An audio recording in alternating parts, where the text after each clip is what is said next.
Thank you, and thank you for your willingness to serve, for what you've done throughout your career to support patients and their families through some of the most difficult times in any family's life. I really appreciate your dedication to your medical practice. And we talked a little bit about palliative care. As an oncologist, a medical oncologist, you know a lot about that, especially a radiation oncologist. And so I want to make sure that patients with serious illnesses are treated in a comprehensive way that includes focusing on reducing stress and alleviating pain. I was glad to launch the Bipartisan Senate Comprehensive Care Caucus with Senators Barrasso, Baldwin, and Fisher as my co-chairs.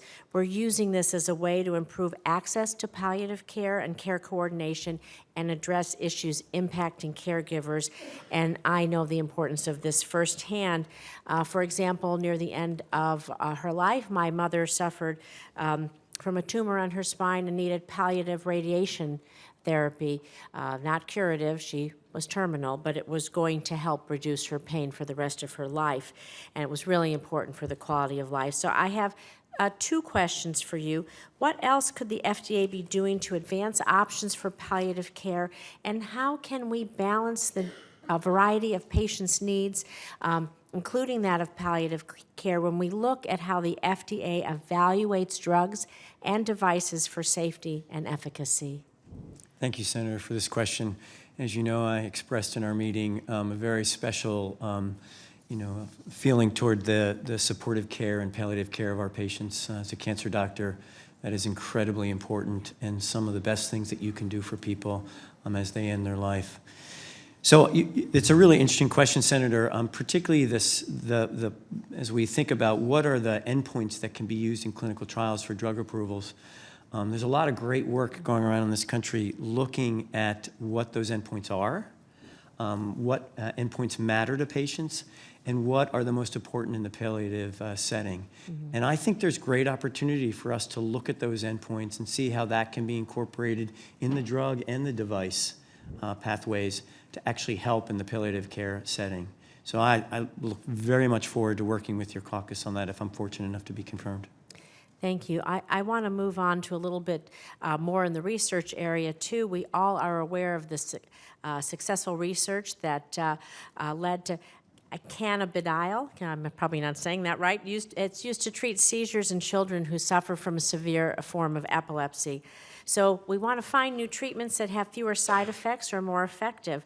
And so I have researchers at the University of Nevada, Las Vegas. They are stymied in their scientific efforts because of the challenges to gain access to study marijuana legally, develop different strains like this one for epilepsy, even in states like Nevada where marijuana is legal. And so given the great needs for alternatives, again, whether it's palliative care, pain management, we hear talk about opioids, depression, anxiety, what can we do to make it easier for the researchers not to take that 1 or 2 years to get Schedule I license approval? Senator, thank you for the question. The top line answer to that is clarity and transparency about what the rules of the road are. That's really important for all innovators as they try to bring new medical products to patients across America. The issue of CBD that you described, in fact, it is an active ingredient in this drug that was approved for a very serious childhood seizure disorder. I think that tells us that there is a pathway for medical products. There are also some indications, cancer, palliative care setting, where CBD might be of benefit. But there are some open and unanswered questions that have to be filled by research, exactly as you described, Senator. What's the appropriate dosage and for what indication? What are the implications of long-term use?